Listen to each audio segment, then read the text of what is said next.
নমস্কার, আমি ডক্টর অনির্বাণ চক্রবর্তী। আজকে আমি আপনাদের সাথে 10টা খাবার নিয়ে আলোচনা করব, যেটা আপনারা যে কোনো রোগ থাকা সত্ত্বেও খেতে পারেন। আপনাদের অনেকের অনেক কিছু খাবার বারণ, কিন্তু অ্যাকচুয়ালি হতেই পারে যে সেটা আপনার জন্য অতটা ক্ষতিকর নয়। আমি যে 10টা খাবার আজকে বলবো সেটা ইন জেনারেল সব পেশেন্টের জন্য ভালো। এবার আপনারা যদি হার্টের রোগ, কিডনির রোগ, লিভারের রোগ, স্থূলতা, ডায়াবেটিস, উচ্চ রক্তচাপ এসব রোগে ভোগেন, তাহলে এই খাবারগুলো ডেফিনেটলি আপনার জন্য ভালো। যদি আপনাকে স্পেসিফিক্যালি কোনো ডাক্তার স্পেশালিস্ট বারণ করে থাকে কোনো খাবার, তাহলে আমি বলছি না যে তার কথা অগ্রাহ্য করে আপনি আমার কথা শুনবেন, কিন্তু ব্যাপারটা সম্পর্কে ভালোভাবে জানতে গেলে আপনি নিচে দেওয়া নাম্বারে যোগাযোগ করে আমার সাথে একটা অ্যাপয়েন্টমেন্ট নিতে পারেন জানার জন্য যে এই খাবারগুলো আপনি খেতে পারবেন কি না। কিন্তু এই 10টা খাবার নিজের পছন্দ মতো রান্না করে যথেষ্ট পরিমাণে খেলে আপনাদের কোনো রোগ তেমন বাড়বে না। যারা আমাকে প্রথমবার দেখছেন, আমি ডক্টর অনির্বাণ চক্রবর্তী। আমি একজন কনসালটেন্ট ফিজিশিয়ান এবং ডায়াবেটোলজিস্ট। আমি কলকাতায় নিজস্ব চেম্বারে ডায়াবেটিস, হার্টের রোগ, কিডনির রোগ ইত্যাদিতে ভোগা পেশেন্টদের দেখি। আমি ইংল্যান্ডেও এনএইচএসে কনসালটেন্ট। শুরুতেই বলে রাখি, আমি যে খাবারগুলো বলবো সেগুলো চেষ্টা করব ভেজিটেরিয়ান বেশি, আর নন ভেজিটেরিয়ানটা আমি এন্ডে বলবো। শুরুতেই যেটা বলবো, যেটা আপনারা যে কোনো রোগ থাকলেও যত খুশি খেতে পারেন, সেটা হলো গ্রিন ভেজিটেবলস। এবার অনেকেই আমাকে বলে আমার থাইরয়েডের রোগ আছে, আমি ফুলকপি বাঁধাকপি খেতে পারবো কি না। এইসব নিয়ে না বেশি ভেবে গ্রিন ভেজিটেবলস আপনাদের সবার জন্য সব থেকে ভালো খাবার। ওজন কমাতে চাইলে ভালো, ডায়াবেটিস কমাতে চাইলে ভালো, পেট ভরাতে চাইলে ভালো, ফ্যাটি লিভারের জন্য ভালো, হার্টের জন্য ভালো, কিডনির জন্য ভালো। তাই যে কোনো গ্রিন ভেজিটেবলস যেরমভাবে খুশি রান্না করে যতটা পরিমাণে খুশি খান।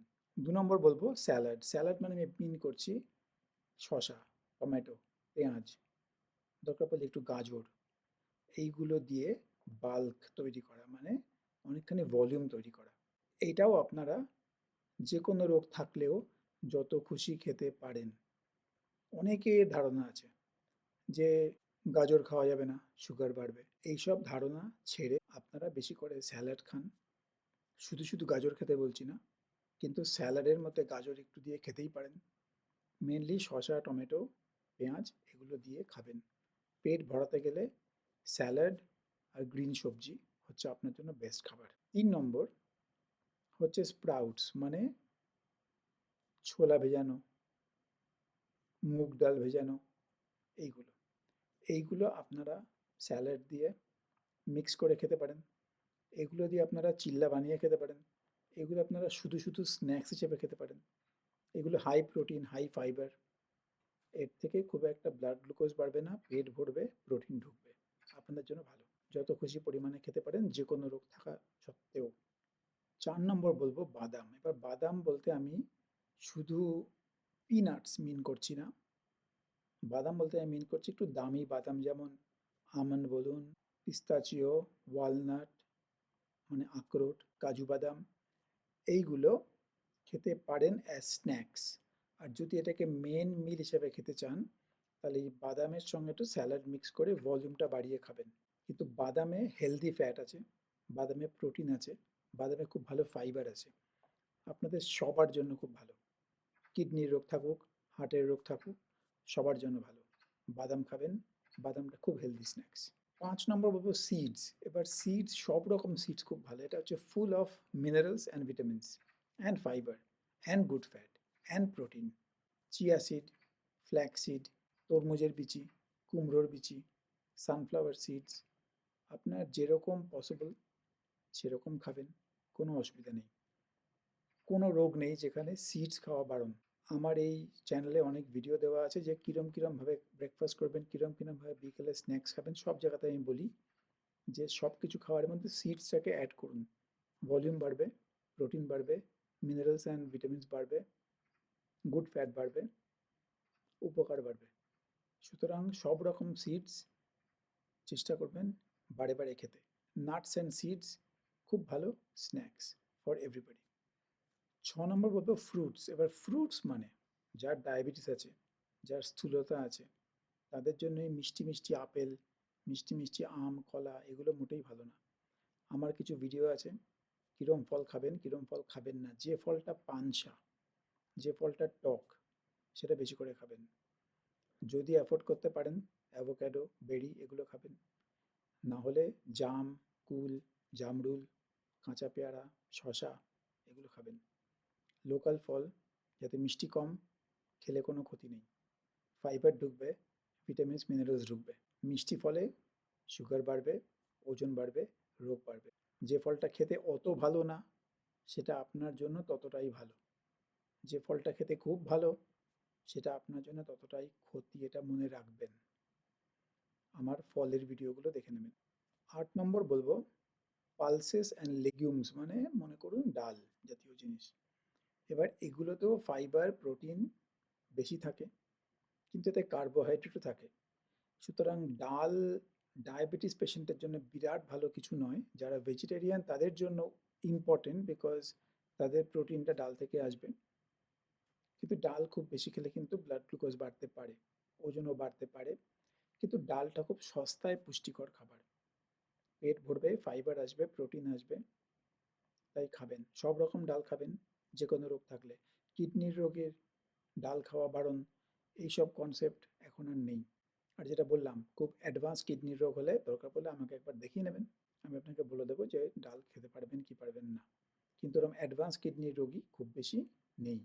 একটু একটু কিডনির রোগে ডাল খেলে কোনো ক্ষতি নেই। কি করলে কিডনির রোগ বাড়বে না সেটা নিয়ে আমার ভিডিও আছে, সেটা দয়া করে দেখে নেবেন। 8 নম্বর হচ্ছে টক দই, ছানা জাতীয় জিনিস।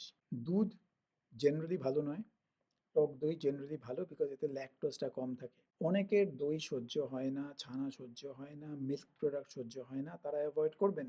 কিন্তু সেই সংখ্যাটা খুব কম। অনেকের দুধ সহ্য হয় না, বাট তাদের দইয়ে অসুবিধা হয় না। দইয়ে প্রোটিন আর গুড ফ্যাটটা বেশি আছে, আর অবভিয়াসলি এটা প্রোবায়োটিক, গাটের জন্য ভালো।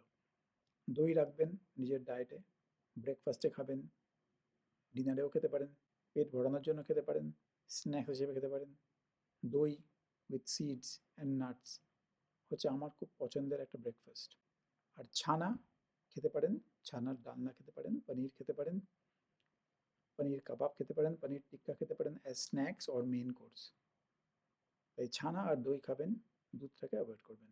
এবার 9 নম্বরে বলি কিছু নন ভেজিটেরিয়ান, যেটা আপনারা সবাই জানেন ভালো, সেটা সত্যি ভালো। সেটা হচ্ছে মাছ আর হোয়াইট মিট, মানে চিকেন টাইপের জিনিস।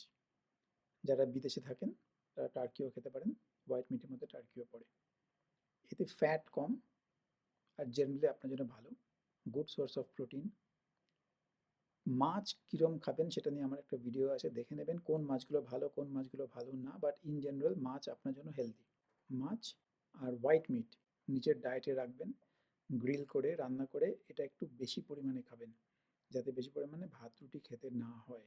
আর 10 নম্বর বলবো, যেটা আপনারা অনেকেই ভাবছেন আপনার জন্য ক্ষতি, কিন্তু অ্যাকচুয়ালি ক্ষতি না। সেটা হলো নাম্বার 1 ডিম, আর নাম্বার 2 রেড মিট। তাহলে ডিম আর রেড মিট অ্যাকচুয়ালি আপনার রোগ বাড়ায় না, অ্যাকচুয়ালি আপনার রোগ কমায়। আপনার হার্টের রোগ থাকুক আর না থাকুক, আপনার ওবেসিটি থাকুক আর না থাকুক, ডিম আর রেড মিট খেলে অ্যাকচুয়ালি সব কিছু রোগ কমবে। এটা শুনে যদি আপনার অবাক লাগে, তাহলে আপনার উচিত আমার বাকি ভিডিওগুলো দেখে জানা যে কেন এটা অ্যাকচুয়ালি আপনার জন্য ভালো, আর কেন আপনি ভুল জিনিস করে এসেছেন বলে আপনার রোগ এতদিন কমেনি।